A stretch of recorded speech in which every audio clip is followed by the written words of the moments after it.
Ya, oke. Selamat sore semua. Jadi, seperti yang kemarin kita sudah sepakati, hari ini kita akan bahas mengenai ukuran-ukuran asosiasi dalam epidemiologi. Jadi nanti kuliah ini mungkin sedikit paparan dari saya, kemudian nanti kita sedikit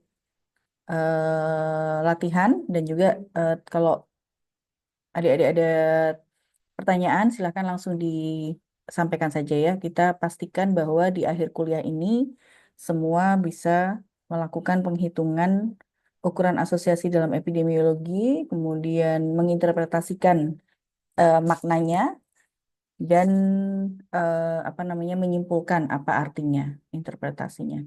Oke, saya share screen dulu.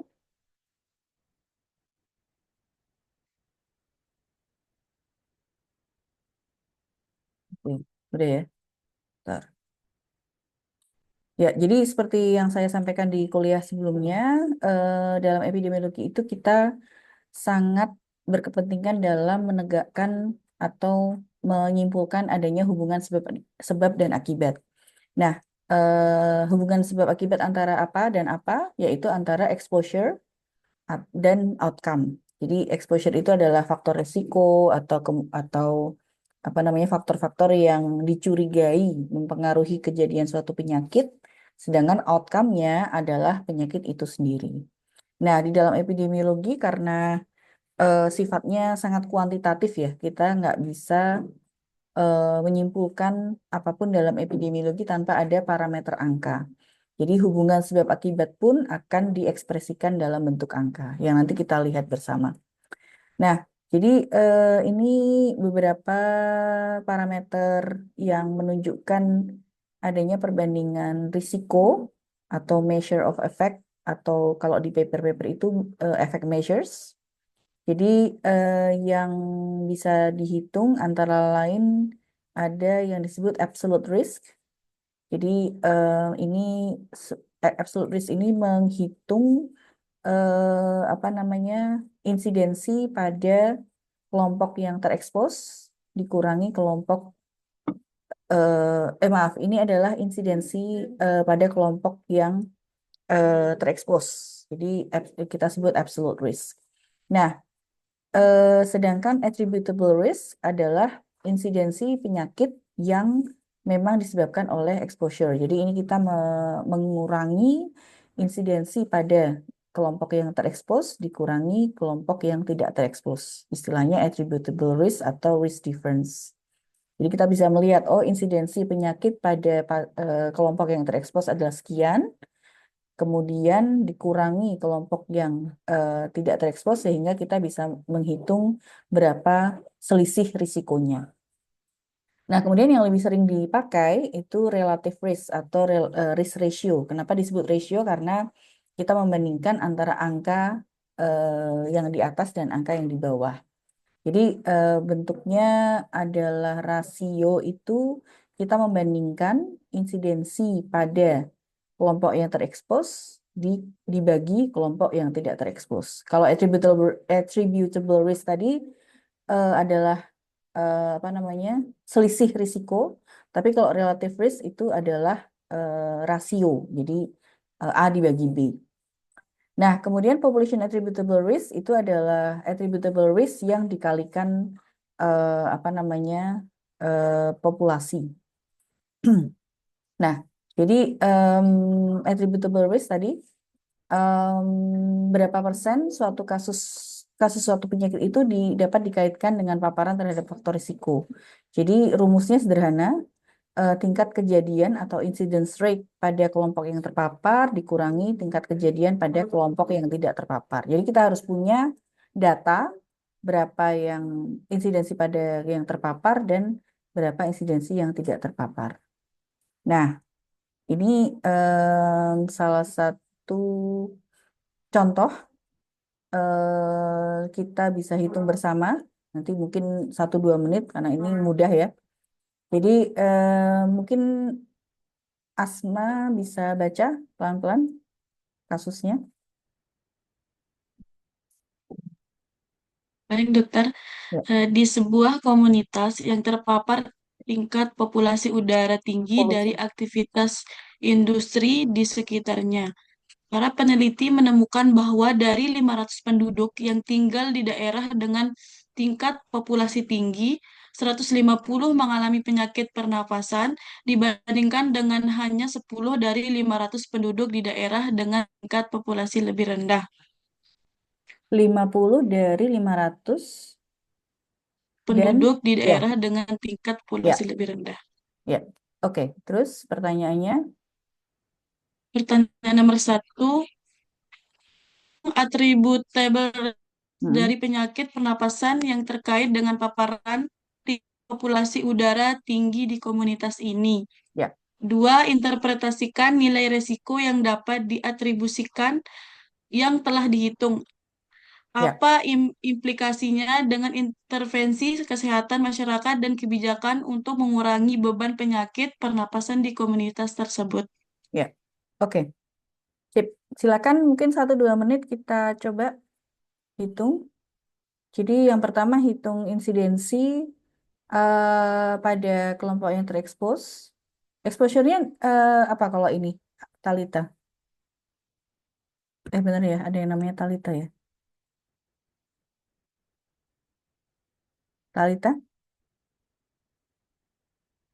Buat exposure-nya itu paparan terhadap polusi udara tinggi Ya, dari aktivitas industri, dokter. ya. Kalau Terima. outcome-nya,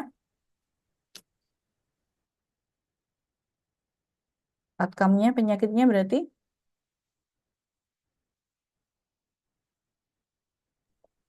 Kalau outcome itu kejadian penyakit Ya, pernafasan. ya. Jadi insidensinya bisa dihitung nggak? Silakan coret-coret atau langsung bisa dijawab, Putih. Insidensinya gimana? Nggih, dokter. Hmm. Jadi untuk insidensinya sendiri tadi sesuai dengan rumusnya di mana kelompok terpapar dibagi kelompok tidak Ya. terpapar. Jadi untuk yang pertama, Hmm.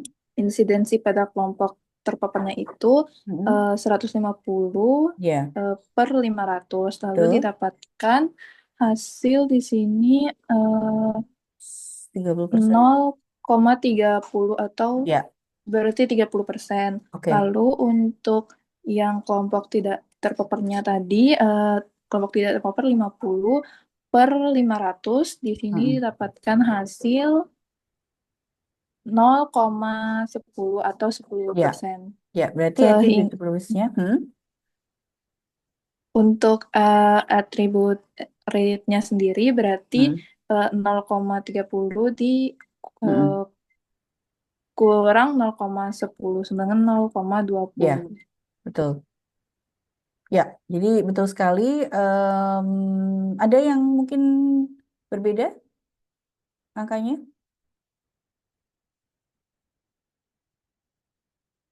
Oke, jadi kita bisa mengekspresikan dalam bentuk desimal 0,2 ini atau 20% ya. Jadi kita bisa menyimpulkan bahwa 20% kasus penyakit pernapasan dapat dikaitkan dengan tingkat polusi udara yang tinggi. Jadi langkah-langkahnya adalah tentunya ditujukan pada pengurangan polusi.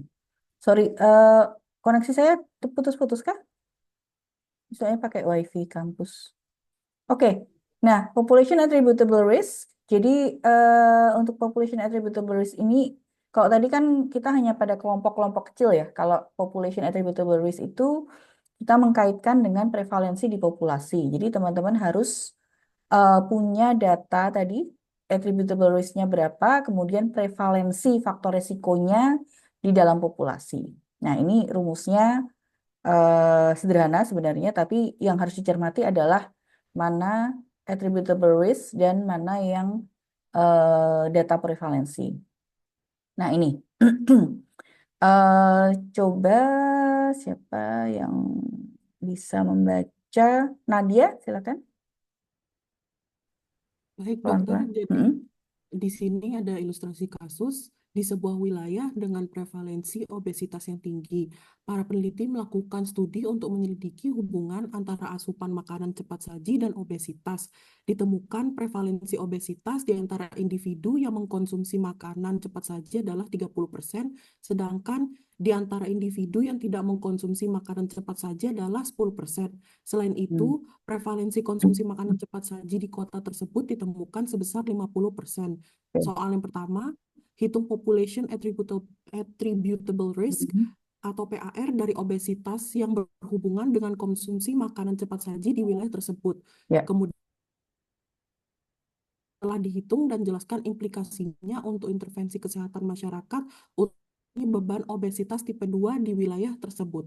Ya, oke. Silakan dihitung berapa parnya. Tadi ingat, par itu attributable risk dikalikan prevalensi. Jadi ini udah kita punya data semua ya. Berapa, Dek? Nadia. Sorry, saya sambil. AR-nya, attributable risk-nya yang mana dulu?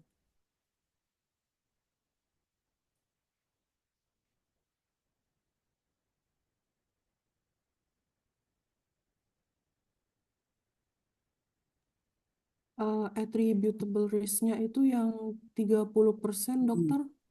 Ya, itu baru risiko yang kelompok pertama. Tapi attributable risk tadi insidensi pada kelompok terpapar dikurangi insidensi kelompok yang tidak terpapar. Berarti berapa? Paparannya yang mana, Dek? Paparannya yang 30%. Enggak. Di sini paparannya yang obesitas atau makanan cepat saji? Yang obesitas. Paparan loh. Paparan itu faktor risiko.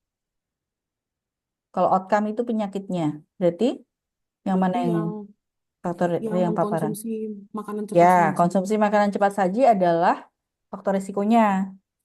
Penyakitnya adalah obesitas. Jadi dirimu kalau membaca soal, pastikan dirimu paham mana yang apa faktor risiko atau paparan atau exposure dan mana yang outcome. Itu dulu diperjelas. Nadia. Oke, Ya, dokter. jadi ini kan dia di atas bilang menyelidiki hubungan antara asupan makanan cepat saji dan obesitas kan. Nah, dan makanan cepat sajinya sebagai paparan dan obesitasnya sebagai outcome. Nah, attributable risk itu kan menghitung insidensi outcome pada kelompok yang terpapar dan insidensi outcome pada kelompok yang tidak terpapar kan. Jadi yang mana dikurangi yang mana?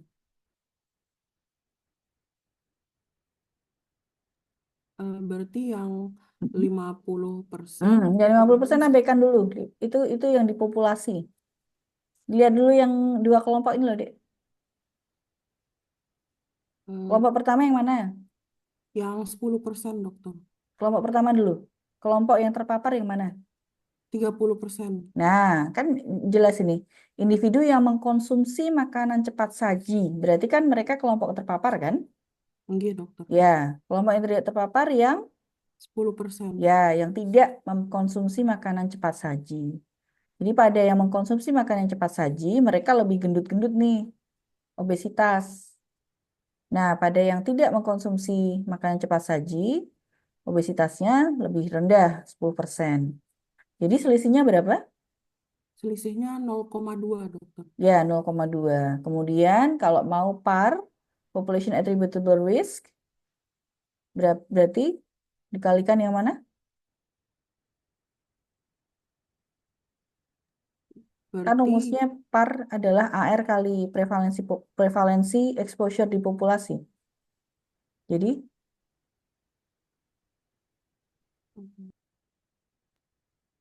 rumusnya berarti yang 0,50 atau yang 50% dikali 0,2.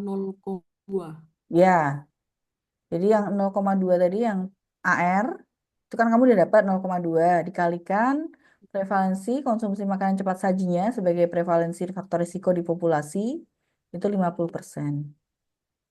Jadi berapa hasilnya? 0,1, dokter. Ya, 0,1. Jadi apa namanya?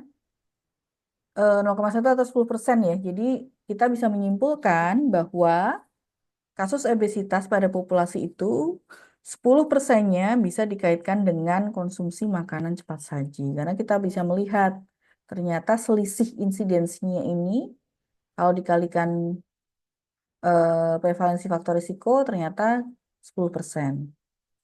Jadi itu fungsinya par. Jadi makanya sasaran kita adalah pada pengurangan risiko mengurangi exposure tadi. Oke, sudah jelas atau ada yang ingin bertanya?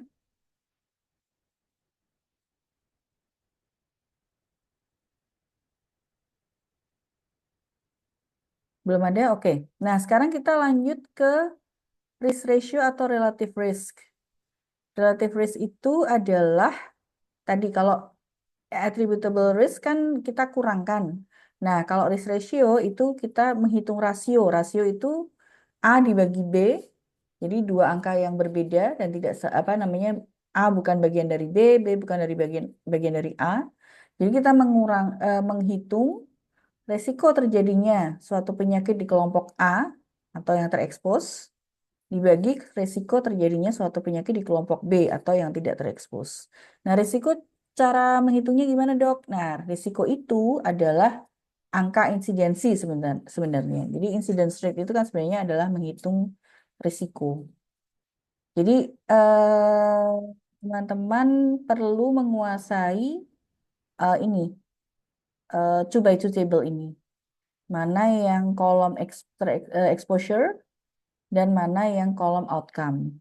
Jadi di exposure nanti kita bagi menjadi terekspos dan tidak terekspos. Dan yang outcome kita bagi menjadi sakit dan tidak sakit. Jadi jangan terbolak-balik.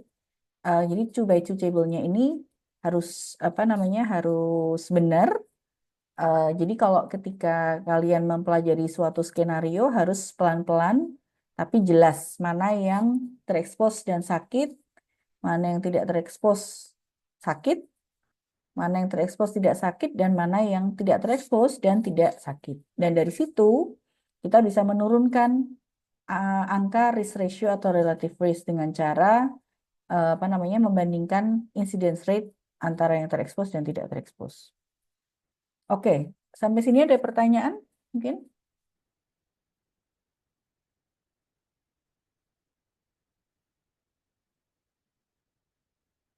Belum ada? Oke. Nah, dari rumus tadi kita bisa mengkategorikan relative risk itu menjadi 3 ya. Yang pertama, relative risk yang sama dengan 1, artinya tidak ada perbedaan antara yang terekspos dan tidak terekspos dalam hal resiko.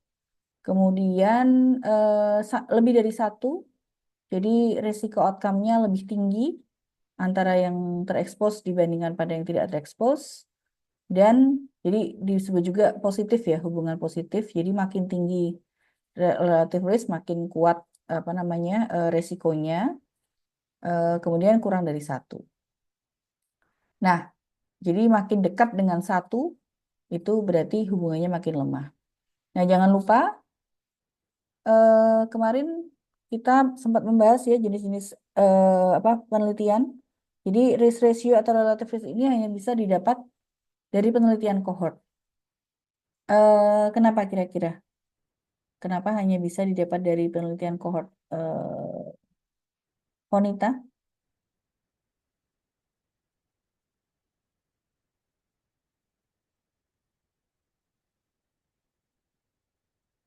Izin dokter, mungkin karena yang dihitung atau yang diukur itu dari exposure dan outcome-nya. Jadi kalau cohort kan Iya. yang dilihat selama perjalanan penyakit.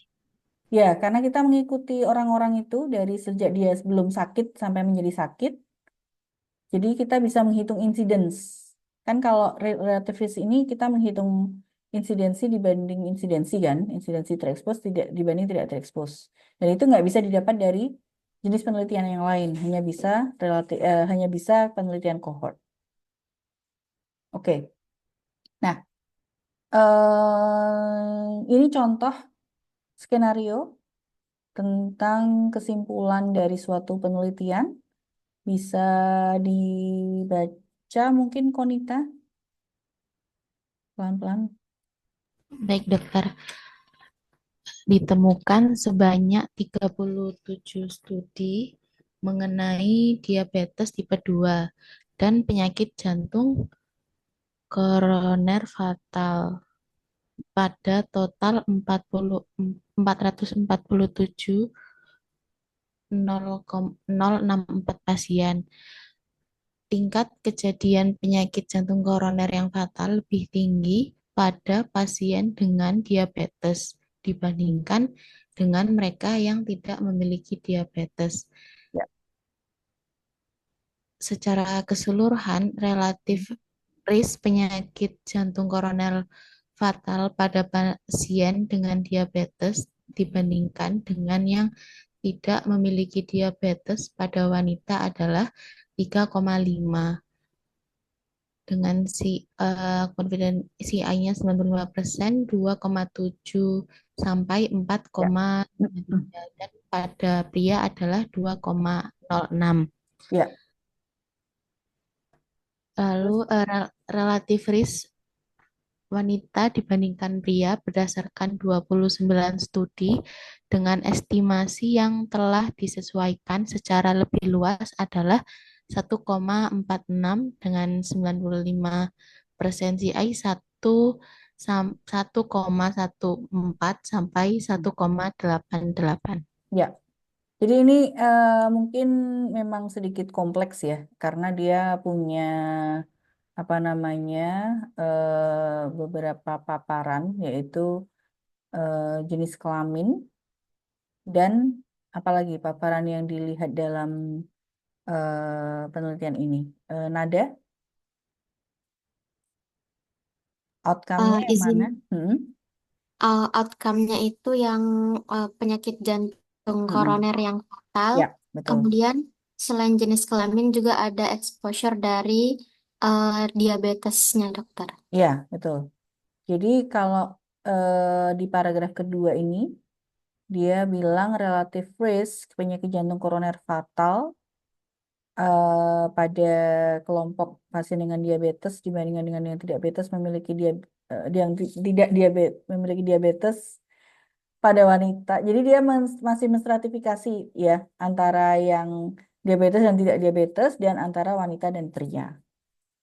Nah, jadi ini mungkin nanti kalau di skenario soal mungkin tidak ada akan sekompleks ini, tapi apa namanya kita bisa lihat ya bahwa yang wanita dan diabetes dia akan kalau dia kena penyakit jantung koroner maka apa namanya maaf kalau dia diabetes maka dia akan berisiko menderita penyakit jantung koroner fatal sebanyak 3,5 kali lipat dibandingkan yang tidak memiliki diabetes. Jadi berjenis kelamin wanita plus diabetes itu dia akan berisiko tinggi untuk mengalami penyakit jantung koroner yang sampai fatal. Kalau pria itu cuma 2 kali lipat apa namanya risikonya. Oke, kita coba cari contoh yang lebih. Oh ini anunya ya, paper kesimpulan aslinya. Jadi interpretasinya pasien diabetes yang wanita itu beresiko penyakit jantung yang fatal, beresiko meninggal akibat penyakit jantung koroner 3,5 kali lebih tinggi dibanding yang tidak diabetes. Sedangkan kalau pria hanya 2 kali lebih tinggi. Oke, ada pertanyaan mengenai relative risk?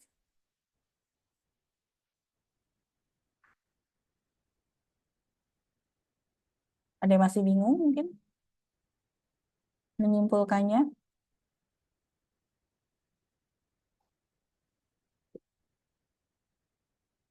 Oke, kita coba yang ini.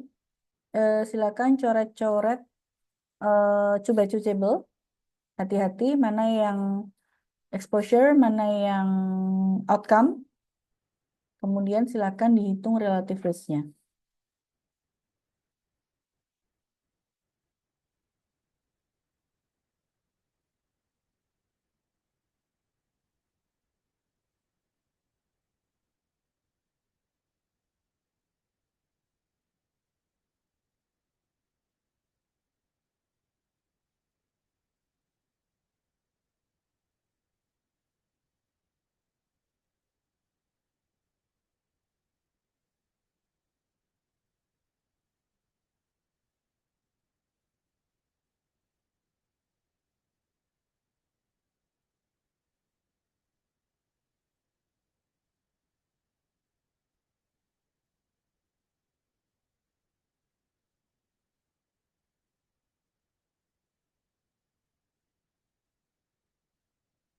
Oke. Coba sebentar, siapa yang belum? Putih. Putih tadi udah belum ya? Putih udah ketemu angkanya, Put? Enggak, dokter. Hmm? Jadi untuk Rix rasionya sendiri di Hmm. sini pertama untuk tabel 2x2-nya Hmm. untuk yang exposure-nya itu status vaksinasinya di mana yang terpapar dan Hmm. tidak terpapar atau yang divaksin dan tidak Hmm. divaksin. Lalu untuk Hmm. OP-nya itu yang positif COVID-19 Hmm. dan yang negatif. Betul. Untuk hasil dari rumus Hmm. risetnya di sini berarti untuk yang A atau yang terpapar tapi Hmm. positif itu 13 per untuk totalnya di sini ada A plus B-nya di sini 13 ditambah 23 ada 36. Coba Lalu kita lihat. untuk Hmm. bagian bawahnya atau C-nya di sini 15 dan juga C plus D-nya di sini Ya. 15 ditambah 77 di sini 92. Ya. Lalu untuk dihitung satu-satu di sini untuk risiko yang tidak divaksinnya berarti di sini 13 dibagi 36 didapatkan hasil 0,36.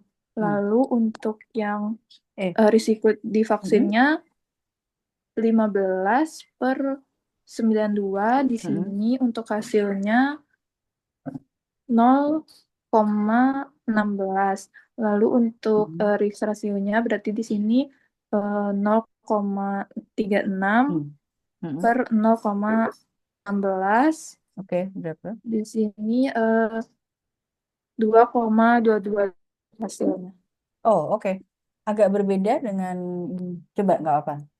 Ada yang dapat angka yang berbeda? Kalau hitungan saya 0,44.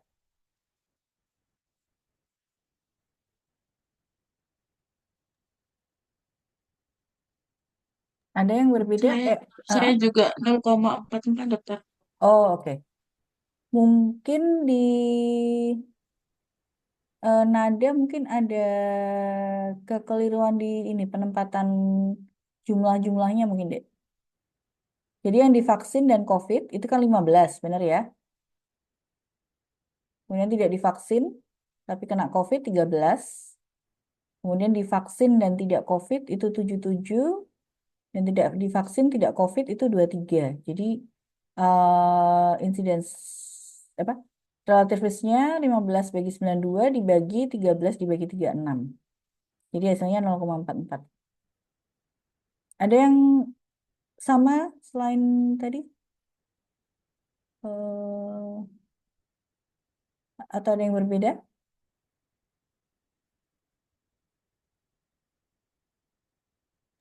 Izin dokter, Izin, hasil saya juga 0,44. 0,44 ya. Ya. Jadi dia protektif ya, karena kurang dari 1. Jadi risiko terkena COVID lebih rendah pada kelompok yang divaksin dibanding yang tidak divaksin. Ya, nanti nggak apa-apa, nanti cek lagi ya hitungannya. Oke. Nah, relative risk ini juga bisa diubah, dijadikan seperti ini ya. Bentuknya persentase. Tapi ini biasanya dipakai di paper-paper. Jadi nanti coba apa namanya tadi 0,44 tadi diubah menjadi persentase dan nanti bisa diinterpretasikan juga menurut itu. Nah, misalnya ini yang tadi diabetes tadi. Jadi kalau dihitung menjadi persentase adalah 3,5 kurangi 1 dikalikan 100% sehingga meningkat sebesar 250%. Lebih mudah dibayangkan ya seperti tadi. Oke, yang kedua odds ratio. Jadi kalau odds ratio itu agak berbeda dari relative risk karena dia bukan menghitung resiko karena tidak bisa tidak didapatkan dari penelitian cohort. Dia menghitungnya rasio. Jadi berapa odds atau peluang terjadinya penyakit pada orang yang terpapar dibandingkan orang yang tidak terpapar. Nah, sama juga 2 by 2 table, tapi rumusnya beda. Jadi hanya A kali D dibagi B kali C. Dan biasanya hanya didapatkan dari penelitian case control atau cross-sectional. Nah, interpretasinya sama.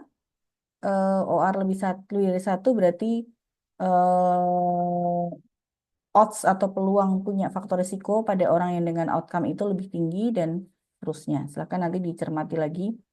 Jadi jangan lupa kita mulai dari outcome ya. Kalau tadi yang relative risk kan risiko. Orang yang punya paparan A akan mengalami risiko untuk menderita penyakit B. Tapi kalau dalam odds ratio kita nggak bisa bilang kayak gitu.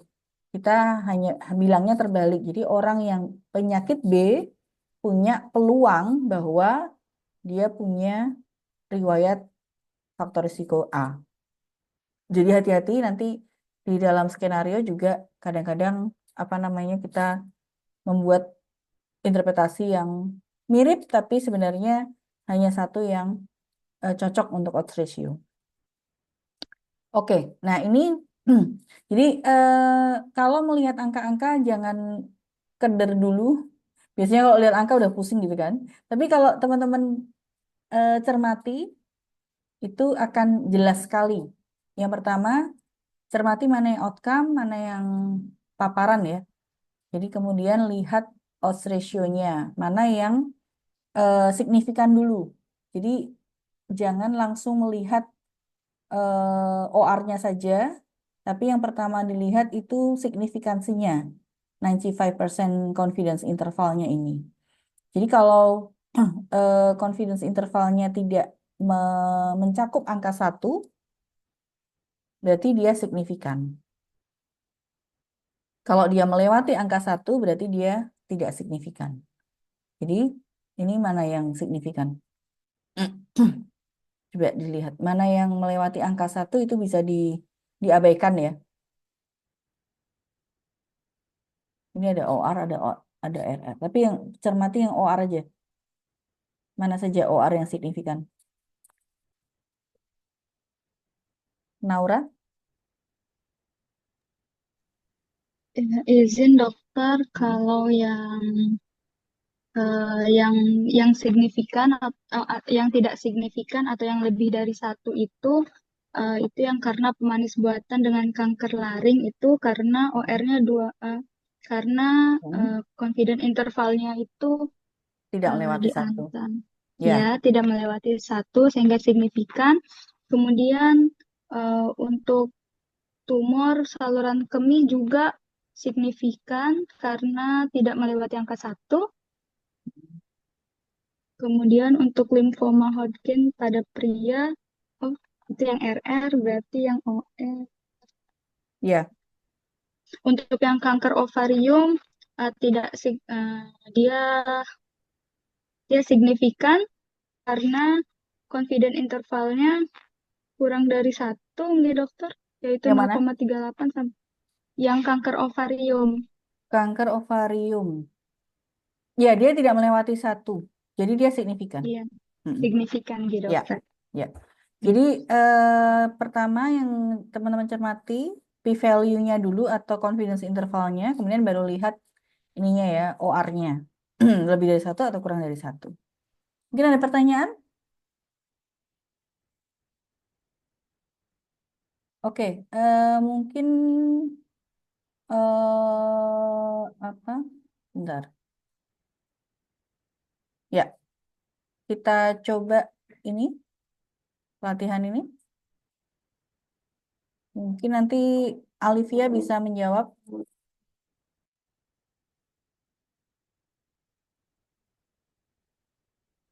Hasilnya berapa?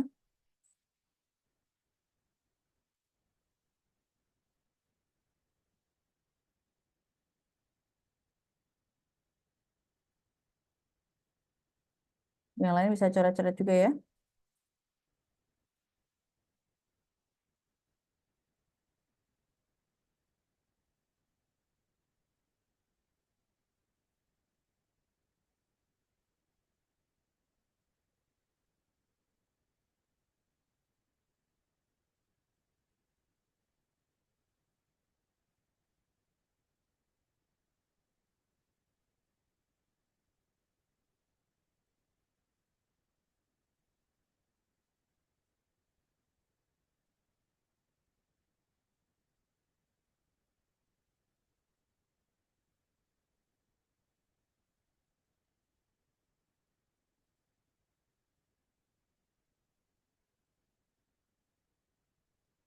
Berapa deh, Alivia?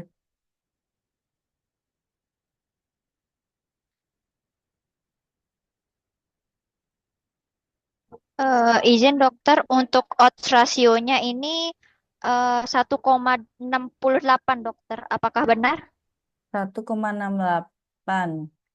Interpretasinya seperti apa? Interpretasinya apa kalau 1,68? Berarti. Berarti mulai dari apa dulu? Enggak dok, Ya. enggak dokter. Jadi di sini untuk soalnya terdapat jumlah kasus yang kepalanya Niki ada 367 orang gitu dokter nggih.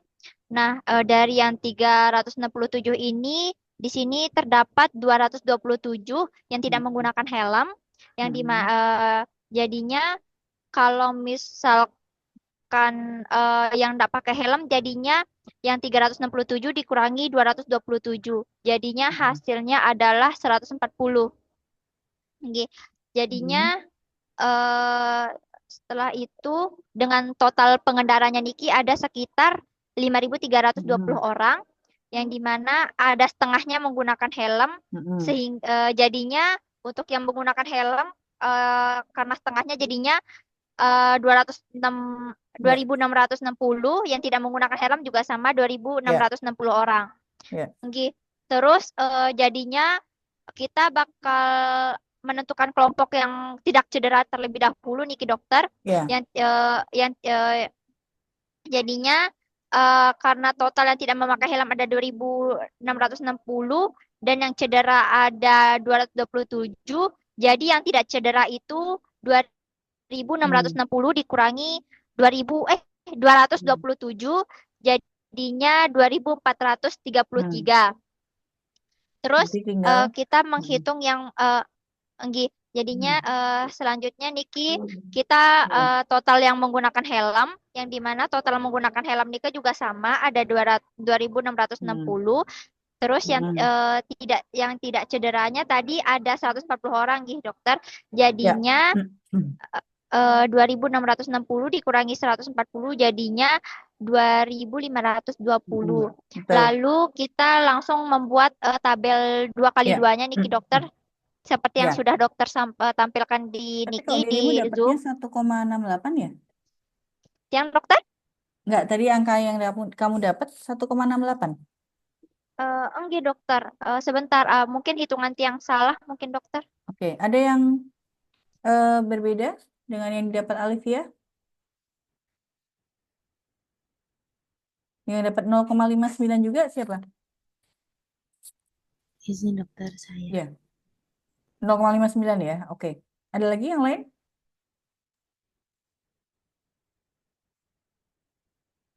Yang 0,59? Asma, Nada, Naura, Talita, Nadia, Putri. Izin dokter, saya 0,59. Oh, oke. Ya. Berarti mungkin tadi Alivia ada yang salah di ininya, Dek. Apa? Pengkaliannya mungkin. Kadang-kadang di kalkulator HP itu kalau kita nggak naruh tanda kurung tutup yang benar nanti akan beda hasilnya. Jadi teman-teman ini harus hati-hati di sini. Jangan menginterpretasikan ini sebagai resiko ya. Orang yang memakai helm punya resiko cedera kepala lebih tinggi dari orang yang tidak memakai helm itu akan keliru. Karena ingat ini bukan studi cohort. Kita nggak bisa menghitung risiko. Yang bisa kita hitung adalah odds. Jadi orang yang mengalami cedera kepala, jadi mulai dari outcome-nya dulu, penyakitnya dulu, memiliki peluang 0,59 kali lebih kecil untuk memakai helm daripada yang tidak cedera kepala. Jadi memang agak unik karena memang kita mulainya dari outcome dulu. Kemudian kan kita lihat dia memiliki faktor risiko itu apa enggak. Jadi sekali lagi untuk odds ratio jangan diinterpretasikan seperti relative risk karena sangat berbeda. Oke. Ya, ini misalnya ya. Latihannya nanti sifat-sifat pertanyaan juga nanti bisa dilihat pola-polanya akan seperti ini. Jadi ini saya pakai tadi yang persentase ya. Jadi kalau relative risk-nya sebesar 1,8, apa maknanya? Nah, maknanya adalah peningkatan sebesar 80% untuk risiko DM pada kelompok yang terpapar makanan minuman manis. Oke, ada pertanyaan sampai di sini? Izin bertanya, dokter. Yuk, silakan. Untuk yang interpretasi OR itu, apakah bisa dia lebih besar ketika hasil OR-nya lebih dari 1? Iya, betul. Jadi kalau misalnya ternyata helmnya nggak guna banget nih, helmnya helm murah, jadi malah yang apa tidak melindungi sama sekali. Jadi misalnya nanti odds ratio-nya lebih dari 1, berarti kita bisa bilang orang yang cedera kepala memiliki peluang atau kemungkinan, misalnya 3 ya odds ratio-nya ya, 3 kali lebih besar untuk memakai helm daripada yang tidak cedera kepala. Terus tadi yang kayak vaksin tadi. Misalnya tadi vaksin tadi yang vaksin COVID ya. Tadi misalnya itu odds ratio, maka kita bilangnya bahwa orang yang sakit COVID punya odds 3 kali lebih besar untuk pernah vaksin dibanding orang yang tidak kena. Salah. Sorry. Tadi soalnya dia pakai vaksin ya. Ya, misalnya odds ratio-nya 3, kemudian kita bilang bahwa orang yang terkena COVID punya resiko 3 kali lebih besar untuk tidak pernah vaksin dibanding orang yang tidak kena COVID. Jadi perbandingannya antara orang yang kena outcome dan orang yang tidak kena outcome. Sedangkan kalau relative risk, perbandingannya adalah antara orang yang terpapar dan tidak terpapar. Jadi hati-hati di situ. Kita kadang-kadang keliru menyimpulkan odds ratio sebagai relative risk. Untuk orang awam mungkin lebih gampang memahami kalau interpretasinya kayak relative risk ya, tapi kita di kedokteran harus hati-hati karena kita nggak bisa memastikan hubungan sebab akibatnya, kan tetap aja outcome-nya sudah terjadi kan, kita nggak tahu paparannya kapan terjadinya. Oke, ada pertanyaan sampai di sini? Nah, Ya, ini baik. contoh-contoh ini ya, penghitungan odds ratio dan sebagainya. Oke, itu teman-teman. Semoga membantu. Ya, nanti ini saya kirimkan ya. Nah, ini nanti perbedaan RR dan OR, relative risk dan OR. Jadi nanti bisa dipelajari sendiri. Oke, kalau nggak ada pertanyaan, kita cukupkan sampai di sini. Semoga cukup membantu dan nanti kalau ada hal-hal yang masih dirasa membingungkan, bisa melalui WA tanya ke saya ya lewat Naura atau siapa. Untuk materinya nanti saya kirimkan lewat Naura karena kayaknya ini materi yang agak berbeda dengan yang sebelumnya. Oke, gitu ya. Terima kasih semua. Selamat sore. Sukses ya ujiannya ya. Jangan Terima kasih, dokter. ya, oke. Jangan ragu-ragu untuk Selamat hubungi sore. saya kalau ada yang bingung. Sukses ya. Iya, dokter. Yuk. Terima kasih Kasih. banyak. Terima kasih banyak, dokter. Yuk.